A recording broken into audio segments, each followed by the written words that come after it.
Olá pessoal, nós estamos no nosso segundo vídeo falando sobre uma temática tão importante, que é a unção com óleo, entendendo, compreendendo um pouco mais à luz da palavra, tanto no Antigo Testamento como no Novo Testamento, sobre a questão da unção, o simbolismo que existe através da unção com óleo.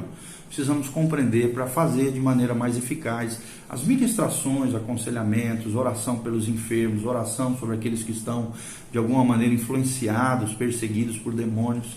Nós precisamos entender essa questão da oração, da utilização do óleo ungido conforme descrito na palavra de Deus. Nós já falamos que existem algumas palavras, no hebraico, que foram traduzidas por grego.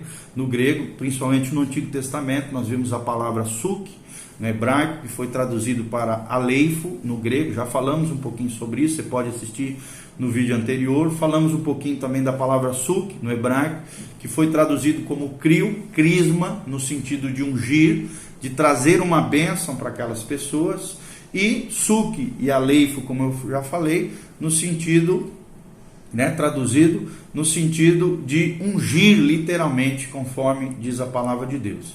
Nós também falamos da palavra machá, foi a última palavra que nós trouxemos aqui no hebraico, transformada também em crio, em algumas passagens da Septuaginta, e aleifo, que nós já falamos, no sentido de unção com sentido mais forte, unção no sentido de transmitir uma capacitação sobre pessoas, sobre homens. E nós vamos falar agora, sobre os três usos dessa palavra machá no Antigo Testamento. Primeiro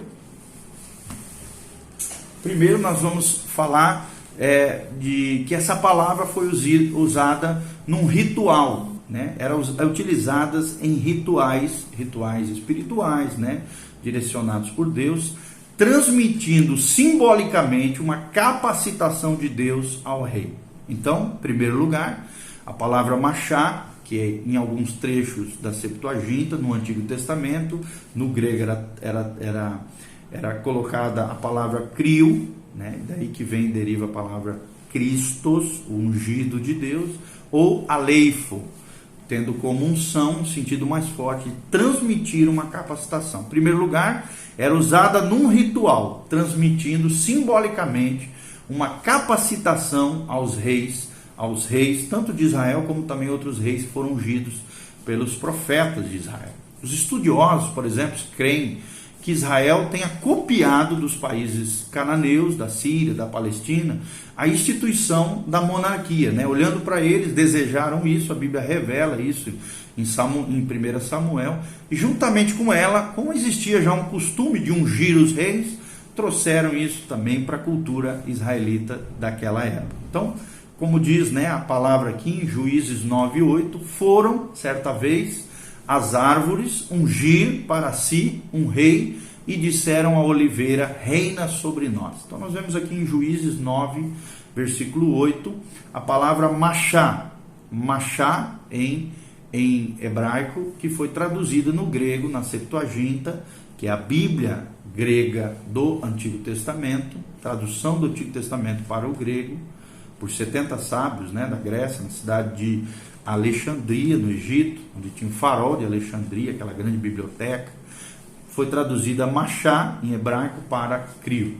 E aqui nós vemos falando exatamente desse ritual de capacitação, de colocação de um rei sobre o povo. Nós vemos também em 1 Samuel 10:1. A Bíblia diz: então tomou Samuel um vaso de azeite e lhe derramou sobre a cabeça e beijou e disse: porventura não te ungiu o Senhor por capitão sobre a sua herança?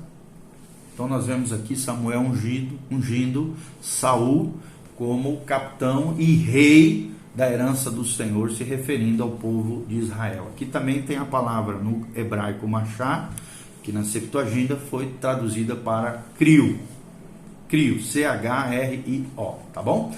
Em 1 Samuel 16:12, nós vemos na Bíblia, então mandou chamá-lo e fê-lo entrar, se referindo aqui a Davi. Ele era ruivo, formoso, de semblante, de boa presença, diz a palavra de Deus, e disse o Senhor, levanta-te, e ungiu, aqui ungiu, a palavra machá, traduzida no hebraico, traduzida por crio, C-H-R-I-O, porque é este mesmo novo rei de Israel.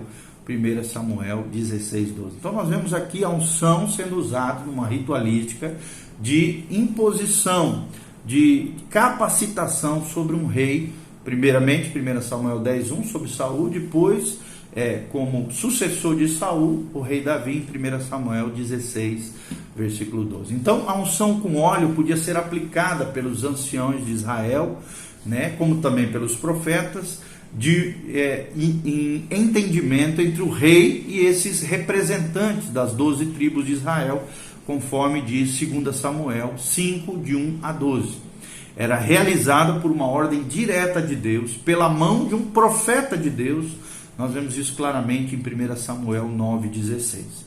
A unção do rei tornou-se um ato sagrado, que era parte da cerimônia de entronização que acontecia num lugar santo diante do Senhor, diante de Yahvé, o Deus Todo-Poderoso, Deus da Bíblia, o Deus dos judeus, que também é o Deus nosso, o Deus da Bíblia. A unção dava o direito, então, desse rei reger sobre o povo de Israel, e isto era feito usando um vaso especial ou um chifre. Aqui nós vemos chifre também como simbolismo de poder, que era guardado no templo. E somente os profetas utilizavam isso para ungir os novos reis de Israel. 1 Reis de 1:39, nós vemos isso em 1 Samuel 10:1 e 1 Samuel 16:1 e também no versículo 13. Empregando então esse azeite misturado com especiarias, nós vemos também a unção, que era a primeira parte da cerimônia de coroação do novo rei que se levantava. Então, significava essa transmissão da cabol, ou seja, da dádiva, do favor, e também da autoridade, força e honra, como uma capacitação especial da parte de Deus. Através dessa unção, o rei tornava-se então portador de uma autoridade especial. Nós vemos claramente isso no Salmo 45, de 7 a 8. O salmista canta com respeito às vestes do ungido, tendo a fragrância de mirra e aloés. E através dessa unção, o ofício real irradia gozo e fragrância para tudo e para todos a partir do rei de Israel. Nós vemos isso também no Salmo 45, versículo 7. Presta atenção, Salmo 45, 7, a Bíblia diz assim: Tu amas a justiça e odeias a impiedade. Por isso Deus, o teu Deus, te ungiu, machá, traduzido no grego por crio, com óleo de alegria, mais do que teus companheiros. Todas as tuas vestes recendem a mirra, aloés e cássia, de palácios de marfim, ressoam instrumentos de cordas que te alegram. Salmo 45, versículo 7. Então nós vimos aqui os filhos de Davi, certamente eram considerados sucessores de Davi ao trono, como também ungidos de Yahvé, de Jeová, sem terem sido, em cada caso aqui, ungidos simbolicamente por um profeta, num ato formal chamado de unção. A unção, que no hebraico é machá, daí vem a palavra machá, de mexia, e crio, que depois, sua derivação é a palavra Christos, da parte de Yahvé. Então, duas coisas é necessário salientar aqui. A unção é um vínculo quase sempre com o dom do Espírito e a proteção especial de Deus sobre os seus ungidos. Segundo, o ungido fica em contato direto com Deus e era considerado esse contato inviolável, consagrado, separado, santificado diante do Senhor.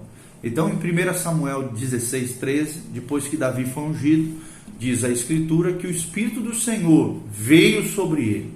Nós também podemos ver em 1 Samuel 24, de 6 a 11, também 1 Samuel 26, de 9 a 23, 2 Samuel 1, 14, 2 Samuel 19, 21 a 22, 2 Samuel 23, de 1 a 2, e em Isaías 11, versículo 2, tudo isso que nós estamos falando sobre a unção de reis, a capacitação sobrenatural de Deus, mediante a direção do seu Espírito, através dos profetas, no levantamento dos novos ungidos, os reis ungidos, separados pelo Senhor.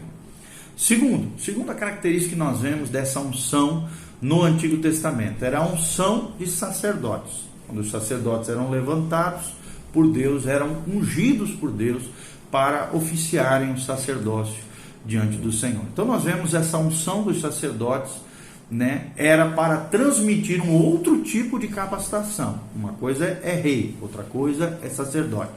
Então primeiro o sumo sacerdote recebia essa unção, conforme nós vemos em Êxodo 29, versículo 7. Tomarás, diz o Senhor através de Moisés, o azeite da unção e o derramarás sobre a sua cabeça, e assim o ungirás. Aqui nós vemos a palavra machá, traduzido no grego por crio. Somente depois os demais sacerdotes eram ungidos, conforme diz Êxodo capítulo 40, versículo 15. Então a unção ocorria durante a consagração desses sacerdotes, que durava até 7 dias, depois da preparação do sacrifício, conforme descrito em Êxodo 29, versículo 7. Também do ritual de purificação, que também está descrito em Êxodo 29, 4, e do vestir das roupas sacerdotais, descritas em Êxodo 20, de 1 a 3. A unção tornava então esses sacerdotes sacrossantos, separava-os da esfera dos impuros e consagrava-os diante do Senhor, conforme nós vemos em Êxodo 39, 29. É uma coisa sobrenatural, espiritual, extraordinária, capacitando-os para o ministério que lhes era designado.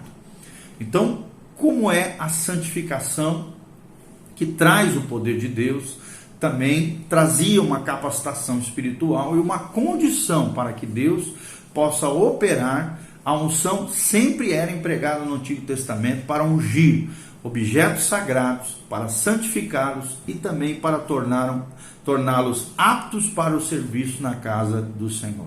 O tabernáculo, por exemplo, foi ungido, o altar foi ungido, os vasos empregados no santuário eram ungidos, a arca também podia ser ungida. Nós vemos isso claramente em Êxodo 40, versículo 10. Ungirás, palavra machá, traduzida em grego como crio, também o altar do holocausto, ungirás o altar do holocausto e todos os seus utensílios, e consagrarás o altar, e o altar se tornará santíssimo. Ou seja, depois da unção com óleo, dessa consagração, Deus tornava aquele objeto, aquela pessoa, aquele sacerdote, aquele rei, né, aquele objeto consagrado, ou qualquer coisa, os utensílios, o altar, o holocausto, todas essas coisas, ungidos santíssimos diante do Senhor, conforme Êxodo 40, 10, tá bom? Então, o terceiro significado de unção no Antigo Testamento era unção de poder. Nesse sentido, um sentido mais metafórico, tem como especificidade uma unção de poder espiritual. Aqui nós vemos, né, a capacitação para fazer libertações, curas e maravilhas da parte do Senhor.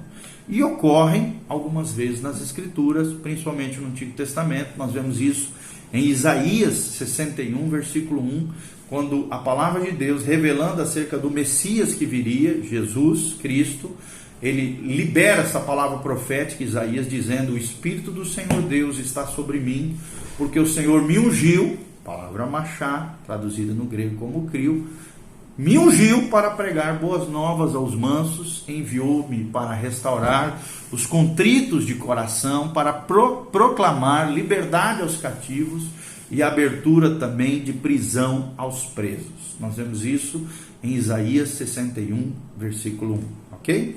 Também vemos em Daniel 9, 24. 70 semanas estão determinadas sobre o teu povo, diz a palavra de Deus, e sobre a tua santa cidade, para cessar a transgressão e para dar fim aos pecados e para expiar a iniquidade, trazer a justiça eterna e selar a visão e a profecia, e para ungir o Santíssimo, conforme diz Daniel 9, 24. A palavra ungir aqui, machá, traduzido como crio no grego, na Septuaginta.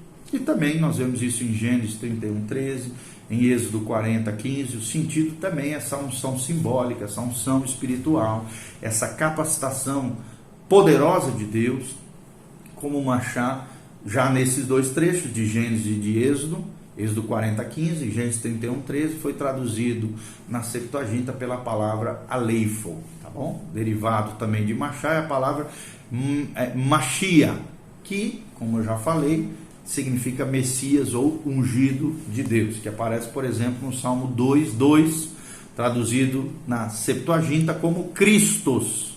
Cristo, que por sua vez tem a raiz grega do verbo crio. Então, da palavra Machá vem a palavra Machia, ou Mexia, como a gente chama, Messias ungido. E da palavra crio, derivada, vem a palavra Christos, que significa também no grego o ungido de Deus, tá bom? Então, no próximo vídeo nós vamos falar sobre a palavra unção no Novo Testamento. Continue conosco aprendendo sobre o valor, o entendimento da unção com óleo na palavra de Deus. Agora, logo em seguida, na unção a palavra unção, como é que ela era realizada no Novo Testamento. Beleza? Um abraço, continue conosco, Deus te abençoe, dê um joinha, faça seus comentários, que a graça e a paz de Jesus venha sobre você, sobre a tua casa, sobre a tua família. Um abraço.